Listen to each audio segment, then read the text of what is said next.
धर्म प्रेमी सज्जनों, हमारे जीवन में हमारे निर्णयों का बहुत गहरा प्रभाव पड़ता है। यदि हमारा निर्णय ठीक हो जाता है, एक ठीक लिया गया निर्णय हमारे पूरे जीवन को सुखद बना देता है, और यदि गलत निर्णय ले लिया जाए, एक गलत निर्णय हमारे पूरे जीवन को दुख में धकेल देता है।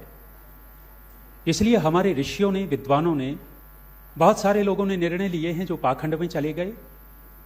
आप जो बैठे हैं, निर्णय लिया है कि आप आर्य समाज के सिद्धांत पर आ गए। जो अंधविश्वास पाखंड वाले रास्ते पर चले गए, उनका निर्णय कैसा है और आप लोगों का निर्णय कैसा है, दोनों में अंतर अनुभव करके देखिएगा। और जब भी कभी महत्वपूर्ण निर्णय लेने होते हैं तो संतुलित मन से लेने होते हैं। असंतुलित मन से कभी भी ठीक ठीक निर्णय निकल करके नहीं आते। 3 अवस्थाओं में कभी महत्वपूर्ण निर्णय नहीं लेने होते। एक, अत्यंत प्रसन्नता की अवस्था में। दूसरा, अत्यंत खिन्नता की अवस्था में। तीसरा, अत्यंत क्रोध की अवस्था में निर्णय नहीं लेने होते। और जिस किसी व्यक्ति ने अत्यंत प्रसन्नता में अपना महत्वपूर्ण निर्णय लिया, वो दुख की ओर गया। जिस किसी व्यक्ति ने अत्यंत खिन्नता की, दुख की अवस्था में निर्णय लिया, वो भी पतन की ओर गया। और जिसने अत्यंत क्रोध की अवस्था में निर्णय लिया, वो भी गया। विचार कीजिएगा, हमारा इतिहास, हमारा वर्तमान दिखा देगा कि जिसने अत्यंत प्रसन्नता में निर्णय लिया, वहां गड़बड़ हुई है। युद्ध चल रहा था और ऐसी परिस्थिति आ गई कि युद्ध में राजा दशरथ बच नहीं सकते। जब सामने मृत्यु हो, निश्चय हो गया कि वह बच नहीं सकते, उसका चेहरा देखिएगा कैसा हो जाता है। उसकी आंखें कातर हो जाती हैं। अचानक महारानी केकई बिजली की भांति आई और ऐसे महाराजा दशरथ के प्राणों को बचा करके ले गई। राजा दशरथ को आश्चर्य हुआ। किसी के प्राणों को कोई बचा देवे तो प्रसन्न बहुत होता है उस व्यक्ति के ऊपर। और राजा दशरथ को इतनी प्रसन्नता हुई कि प्रसन्नता में निर्णय कर बैठे और निर्णय किया कि केकई, मैं तेरे को 2 वर देता हूं, जो कुछ कहेगी, जो कुछ मांगेगी, वो मैं तेरे को दूंगा।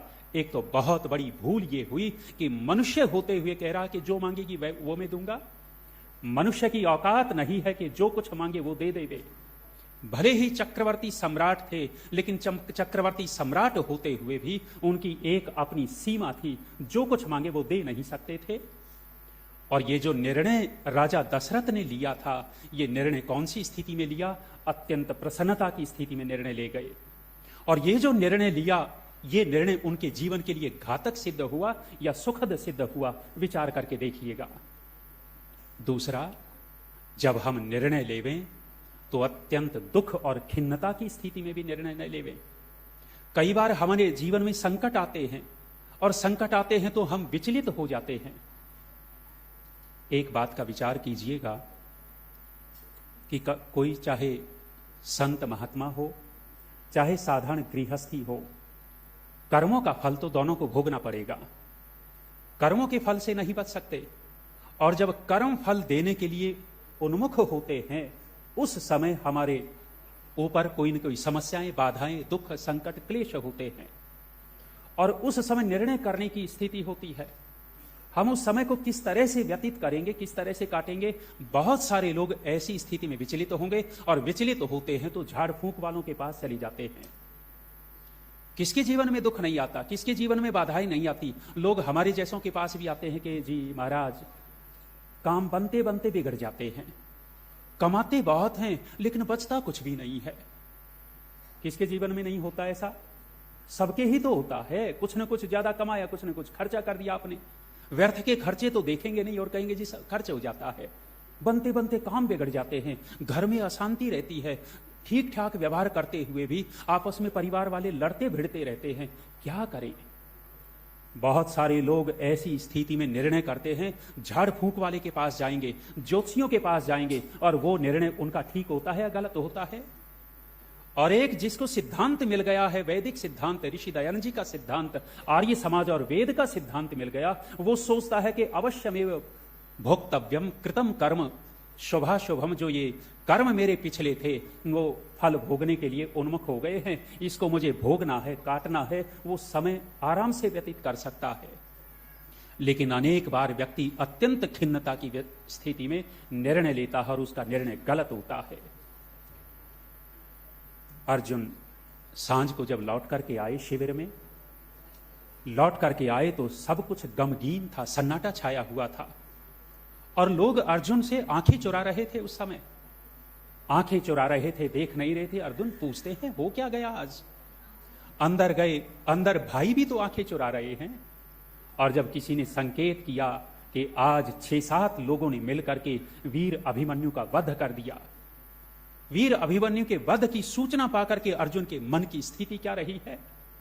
10-11 दिन पहले ही तो गीता का उपदेश दिया था, ज्यादा दिन नहीं हुए थे। शरीर अनित्य है, आत्मा नित्य है, शरीर मरता है, आत्मा नहीं मरता, युद्ध कर। वो गीता का उपदेश उस दिन अर्जुन का धरा का धरा रह गया। गीता का उपदेश कोई काम नहीं आया और उस समय अर्जुन इतना विचलित होता है, इतना खिन्न होता है।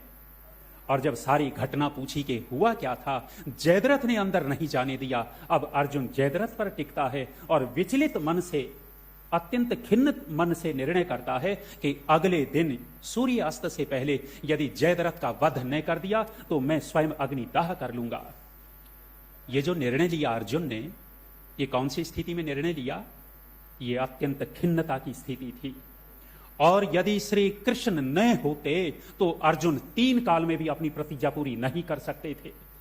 ऐसी स्थिति में निर्णय लेवे तो संतुलित मन से निर्णय लिया जाता है।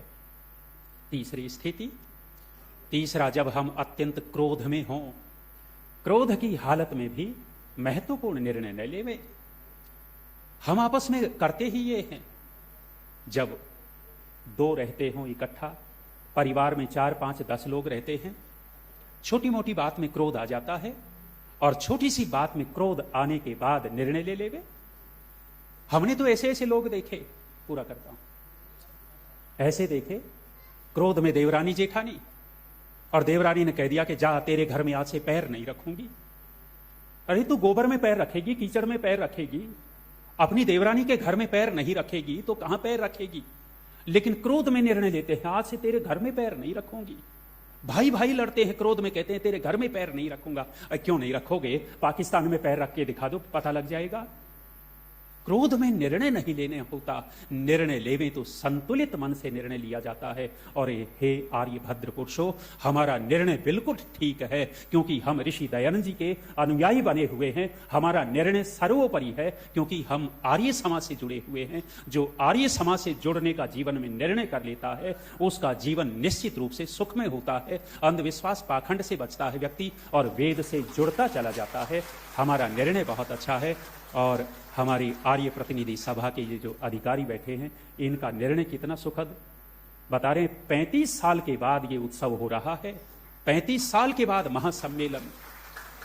और एक अकेले नरेंद्र त्रेहान जी ही नहीं, इन्होंने तो संकल्प लिया, योगेश जी ने संकल्प लिया, सेठी जी, दूसरे कितने, भारत भूषण जी बैठे, हमारे कुलदीप गुप्ता जी बैठे, और अरुण चौधरी जी का काम बहुत रहा है, सामान्य नहीं।